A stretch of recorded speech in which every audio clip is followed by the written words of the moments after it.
असू द्या, एक मिनिट सर. समोर बघा.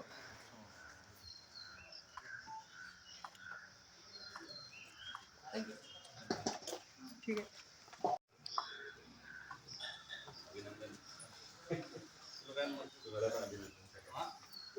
माझी बहीण आणि तिच्या सासूबाईंचे दुःख निधन झालं त्यावेळी पावसाळ्याचे दिवस होते आणि विधी वगैरे केला आम्ही. त्यावेळी पाणी एवढं नदीला आलेलं नव्हतं आणि आम्ही घरी गेलो आणि तिसरी दिवशी सावडण्याचा विधी होता आणि आम्ही इथं आलो. इतका मोठा पूर आला होता, ते सगळं वाहून गेलं होतं. आमच्या डोळ्यात पाणी आलं की या वयस्कर अध्यात्माचा विचार करणाऱ्या आणि अध्यात्म प्रत्यक्ष जीवन आणणाऱ्या व्यक्तीचा आम्हाला सावडता सुद्धा आलं नाही. ते सगळं नदीमध्ये वाहून गेलं होतं. आज हे सगळं विश्व पाहिल्यानंतर आठवण होते त्या 60 वर्षापूर्वीच्या घटनेची.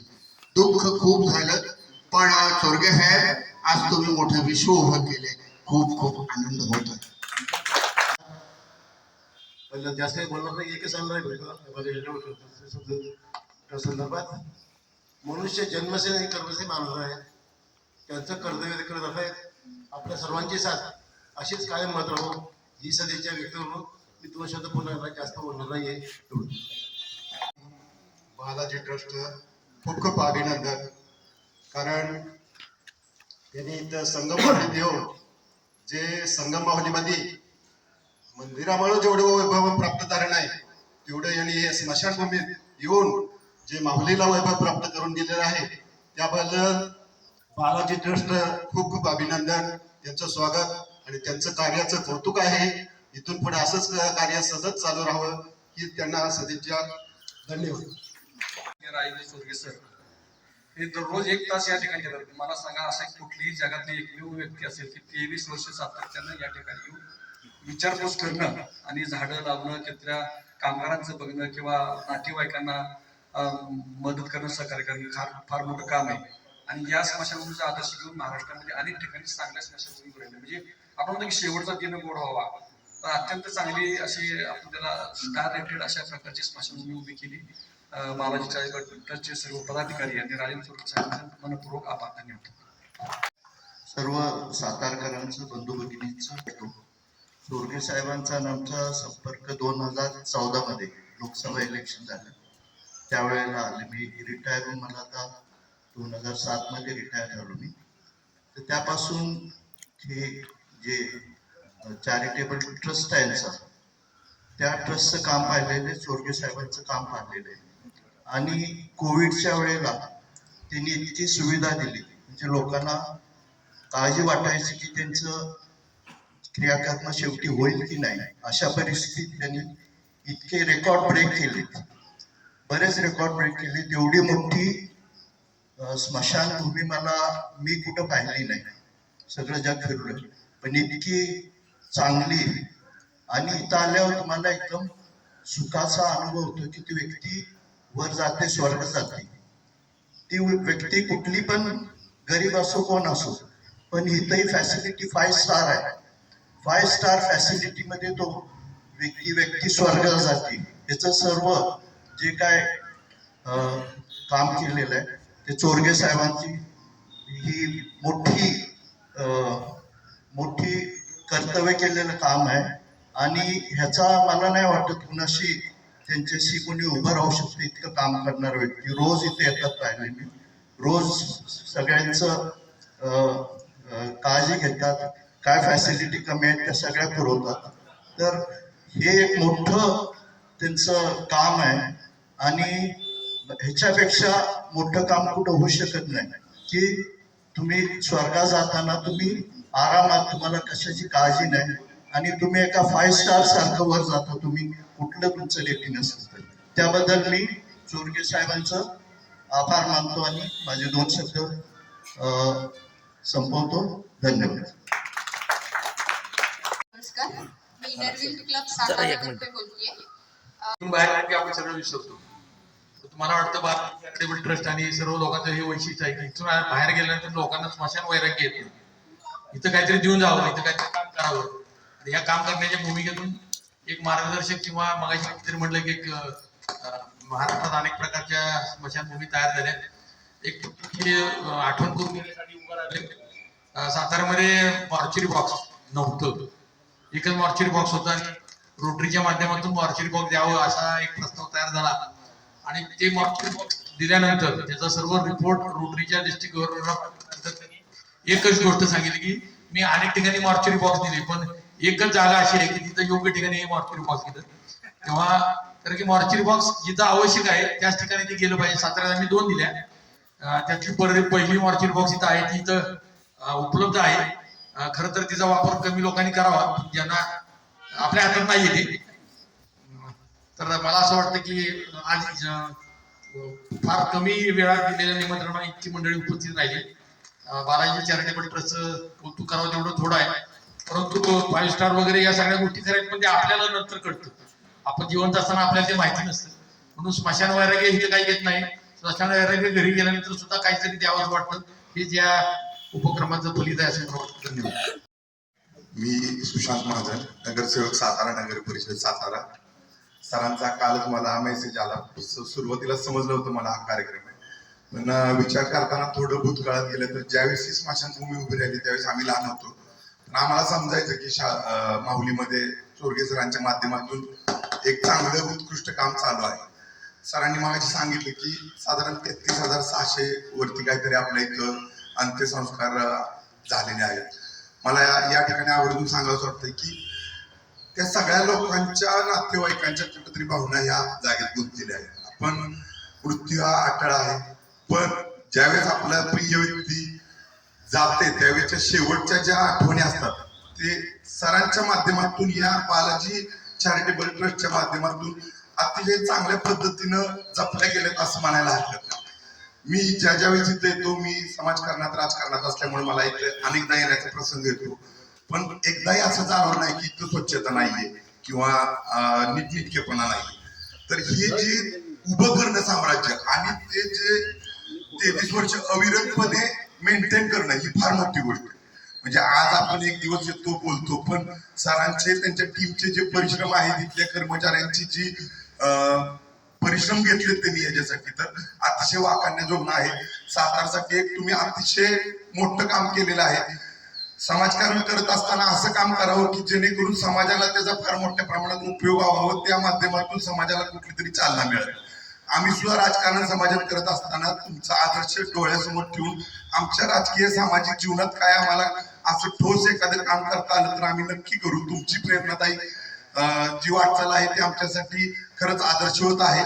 आणि या ठिकाणातून अजून एक मला सांगावं वाटतं की जो आपण शेतीचा प्रोजेक्ट केला, म्हणजे मी ती पत्रिका वाचताना की आतापर्यंत किती झाडं वाचली ह्या प्रोजेक्टमुळे, ते सुद्धा बोलणं इथं अपेक्षित आहे. कारण आपण आता पर्यावरणाचा जो समतोल बिघडलाय तो कुठंतरी बऱ्याच गोष्टीने झाडं कमी झालेत वगैरे ह्या ज्या सगळ्या गोष्टीचं आपण हे म्हणतो, पण निसर्गाच्याकडून कंप्लेंट करण्यापेक्षा निसर्गासाठी काय करता येईल याचा जर विचार केला तर पर्यावरणाचा समतोल सुद्धा राखला जाईल. त्या माध्यमातून त्यांनी झाडं तर वाचवलीच, शिवाय या त्यांनी एक झाड तुम्ही द्या असं आवाहन केलं. त्याच्यासाठी नैसर्गिक समतोल पुन्हा राखण्यासाठी तुम्ही प्रयत्न करत आहात, त्याबद्दल तुमच्या संपूर्ण टीमचं मनपूर्वक अभिनंदन. मृत्यू झाल्यामुळं गॅस दाहिनीत त्यांचं शेवटचं कार्य करण्यात आलं. तर सांगलीहून त्यांचे पाहुणे आले होते. सगळं कार्य संपल्यानंतर घरी गेल्यानंतर त्यांनी मला एक गोष्ट आवर्जून सांगितली की म्हणले माझा जावई गेले कित्येक वर्ष 10-12 वर्ष कधीही स्मशानभूमीत आलेलं नाहीये आणि इथं आल्यानंतर त्यांनी ही स्मशानभूमी बघितली आणि त्या जावयाला घेऊन ते ह्या गॅस दाहिनीपर्यंत वर जिन्याने गेले. तर पहिल्यांदा जो फोबिया म्हणतो ना आपण, तसा टाईपचा फोबिया त्या जावयाला नव्हता. आणि इथली गॅस दाहिनी किंवा इथली स्मशानभूमी बघितल्यानंतर पहिल्यांदा त्यांचा तो फोबिया निघून गेला आणि स्मशानभूमीत जायला तो माणूस पहिल्यांदा तयार झाला आणि इथं आला. तर अशी ही स्मशानभूमी की ज्याची आज सांगलीपर्यंत कीर्ती गेली आणि आता तो जो जावई दुसऱ्या कुठल्या गावचा असेल तिथपर्यंत गेले. तर हे सगळं कार्य आज आमचे मित्र राजेंद्र चोरगेने उभं केलेलं आहे, बालाजी चॅरिटेबल ट्रस्ट, आणि त्यांना आमच्या सर्व मित्रांतर्फे खूप खूप शुभेच्छा. तर इथे यायला येत नव्हतं, सगळं लॉकडाऊन होतं आणि त्यावेळेस साहेबांनी नुसते फोन करायचे, ते असं कर, तिथे जाऊन लांब थांब. म्हणजे प्रत्येक घटनेत जे मानसिकता साहेबांनी मला ती धैर्य दिली तेच मोठं होतं.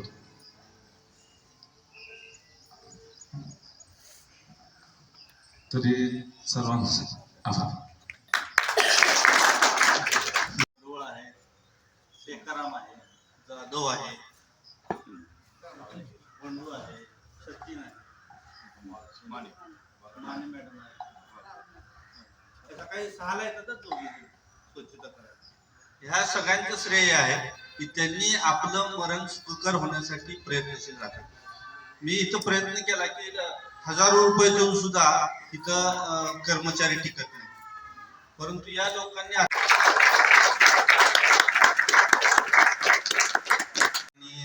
झाडं घेऊन बोलवलेलं आहे. याचं कारण याच्या मागचं असं आहे की पर्यावरणाचा ऱ्हास होतो हे आपल्याला माहिती आहे, म्हणून ही पर्यावरणपूरक स्मशानभूमी, नुसती स्मशानभूमी नाही तर पर्यावरणपूरक स्मशानभूमी उभी राहिलेली आहे. कारण इथं शेण्यामध्ये अंत्यसंस्कार केले जातात, 25,000 झाडं वाचलेली आहेत आणि जे राख तयार होती, अस्थी असतात त्या नदी किनारी नदीत सोडायच्या पूर्वी की जे नदीचं जवळ 500 मीटर अंतरावर आपल्या पूर्ण सातारचं पाणी पुरवठ्याची यंत्रणा आहे. तर या पाणी पुरवठ्याच्या ह्याला पूर्वीच्या काळात पूर्ण अस्थी जात होते, परंतु आता ते अस्थी तिथं न सोडता अस्थी कुंड केलं आणि त्या अस्थी कुंडातून बचत गटाला सातारमध्ये एक संस्था आहे ते खत तयार करतात आणि खत तयार केल्यानंतर त्याच्यातलं जे उत्पन्न आहे तर त्या उत्पन्नातून आम्ही त्यांना सांगितलेलं आहे की वह्या पुस्तकं गोरगरिबांच्या मुलांना द्या. 195 मुलांना दरवर्षी वह्या पुस्तकं या खताच्या उत्पन्नातून दिली जातात. त्याचप्रमाणे इथं सोलर बसवलेला आहे. आता गॅस दानी माननीय कलानी साहेबांनी वाघेला साहेबांनी दिलेले आहे. हे शेड तुम्ही बसलाय ते हिंदुस्थान खेडचे माझे मित्र माने साहेबांनी दिले. या ठिकाणी एक गाडी शववाहिनिका आमचे मित्र सचिन जोशी त्यांच्या वडिलांनी या ठिकाणी दिलेली आहे. हे सगळे दानशूर व्यक्ती आहेत. आता इथं या ठिकाणी स्वच्छतागृहाची सुरुवात केलेली आहे. अगदी एअरपोर्टला जसं स्वच्छतागृह असतं तसं आपण इथं बांधतो. आणि हे आमचे मित्र जे लुणावत आहे युवराज त्यांनी या ठिकाणी आणि आपले आनंदरावजी कनसे या दोघांनी मिळून या ठिकाणी आम्हाला त्यांचं सहकार्य केलेलं आहे. अनेक असे दानशूर लोक जी स्वतःची नावं सुद्धा सांगत नाही आणि त्यामुळे आम्हाला हुरूप मिळतो. आणि एवढी मोठी स्मशानभूमी सुरुवातीच्या काळामध्ये आम्ही देणगी मागायला गेल्यावर आम्हाला रस्त्यावर उभं करायचे ना 1 रुपये टाकायचे, कारण मृत्यूबद्दल एक प्रकारची भीती मनात होती लोकांच्या आणि त्याच्याबद्दल एक मनात घृणा असायची. परंतु आता त्याच स्मशानभूमीने आमच्या बालाजी चॅरिटेबल ट्रस्टला सगळ्यांना एक महत्व प्राप्त करून दिलं. एक आम्हाला त्यांच्यामुळे किंमत निर्माण झाली आणि आम्हाला सर्वांना या स्मशानभूमीचं महत्व कळाल्यामुळंच या स्मशानभूमीची देखभाल हे सगळे जण करत असतात. मी एकटा नाहीये, मी एकटा पुढे दिसतोय. ही स्मशानभूमी बांधायचं त्यामागचं कारण असं होतं की 1999 सालची गोष्ट आहे. त्यावेळेस मी या ठिकाणी अंत्यसंस्काराला आलो होतो. त्यावेळेस एक प्रेत नदी किनारी जळत होतं. संध्याकाळची वेळ होती, पाऊस थोडा पडत होता. काही कुत्री उड्या मारून ते रचलेली चिता ढासळत होते आणि बॉडी बाहेर काढली. त्यावेळेस मला असं वाटलं की हे काही खरं नाही, आपली सुद्धा अवस्था अशीच होणार आहे भविष्यामध्ये. मग ते होऊ नये म्हणून ही स्मशानभूमीची कल्पना डोक्यात आली आणि सातारकरांनी चांगल्या पद्धतीनं त्याला सहकार्य केलं. कोविड काळात त्याचा शासनाला उपयोग झाला, समाजाला उपयोग झाला आणि आम्ही करत गेलो. कुठं आम्हाला त्याचा स्वार्थ कुणालाच नव्हता, सातारकरांना पण नव्हता. आणि सातारकर जे स्मशानभूमीमध्ये नियम लावले जातात ते तंतोतंत पाळतात, म्हणूनच ही स्मशानभूमी स्वच्छ आणि सुंदर राहिलेली असं मला विश्वास आहे. आणि या स्मशानभूमीचं भविष्यात संगोपन कोण करायचं म्हणून आम्ही आता माणसं निवडायला लागलो. आमच्यातलीच काही लोक की जे नुसते पैसा हा विषय वेगळा राहील, पण पैशापेक्षा त्याचं रोज येऊन इथं लक्ष ठेवणं, स्वच्छता ठेवणं, या मुलांना मोटिवेशन करणं. त्याचप्रमाणे हे जे कर्मचारी आहेत त्यांचं भविष्य सुद्धा चांगल्या पद्धतीनं पुढं होण्यासाठी गरजेचं आहे, कारण ह्यांना एवढंच आयुष्य आहे, म्हणजे स्मशानभूमी एवढंच काम आहे. त्यामुळं त्यांच्या भविष्यात उतार वयात ज्या त्यांना काम करता येणार नाही अशा वेळेस सुद्धा त्यांचं भविष्य चांगलं व्हावं म्हणून आतापासूनच त्यांच्या SIP असेल, विमा असेल, ESI असेल, ह्या सगळ्या गोष्टी चालू केलेल्या आहेत. आणि मला विश्वास आहे की त्यांच्यासाठी आम्ही सर्वांनी मिळून त्यांचं म्हातारपण चांगल्या पद्धतीनं सुखकर जावं यासाठी 100% आम्ही प्रयत्नशील आहोत. आणि आपण जे सर्वजण काम करतोय ना ते कर्तव्य आहे. आपण कुणावर उपकार करत नाहीये आणि सर्वांनी मिळून अशा पद्धतीने जर ठरवलं तर असे अनेक चांगले उपक्रम होऊ शकतात. आज काळाची गरज आहे की वाचन संस्कृती संपत आली आहे, मोबाईल संस्कृती वाढत चालली आहे. आम्ही ज्या इथं रोज येतो त्यावेळेस तुम्ही आता कोणाच्या हातात मोबाईल नाही ही चांगली गोष्ट आहे, पण स्मशानात तिथं जे व्यक्तीच्या घरातले असतात ते 4-5 जण दुःखात असतात आणि रडत असतात. बाकी मोबाईलवरच बरेच जण बसलेले असतात. मग कुठं टिंगल टवाळी हे ते चालू असतं. मग असं काही होऊ नये, चांगले विचार या स्मशानात यावे. कारण असं म्हणतात की या ठिकाणी आल्यावर या स्मशानभूमीच्या आतमध्येच चांगले विचार राहतात, तिथून पुढे गेले की विचार बदलतात. म्हणून ते चांगले विचार आणि वृद्धिंगत व्हावे म्हणून इथं वाचनालय आपण चालू करतोय. छोटी छोटी पुस्तकं आध्यात्मिक असतील, चांगल्या विचारांची असतील, ही पुस्तकं आपण इथं ठेवतोय. त्याचप्रमाणे लवकरच या स्वच्छतागृहाची पण सुरुवात करतोय. अनेक काही असे उपक्रम आहेत जेणेकरून मेल्यानंतर सुद्धा आपल्याला असं वाटावं की हे आपलं दुसरं घर आहे आणि ज्या घरातली व्यक्ती वारती त्या व्यक्तीला सुद्धा वाटावं की काय नाही आपली व्यक्ती सेफ आहे, ह्या घरातून त्या घरात गेली. त्या उद्दिष्टानं हे स्मशानभूमी आपण उभी केलेली आहे. तुमचं चांगलं सहकार्य कायम मला असतं. अशाच पद्धतीने तुम्ही चांगल्या पद्धतीनं सहकार्य करावं असं या ठिकाणी मी विनंती करतो. बोलायचं इनरव्हील क्लबच्या सदस्य यांनी 10 कांचन अजय वायकर, गजानन दत्तात्रय बर्गे, चंद्रशेखर मधुकर चोरगे,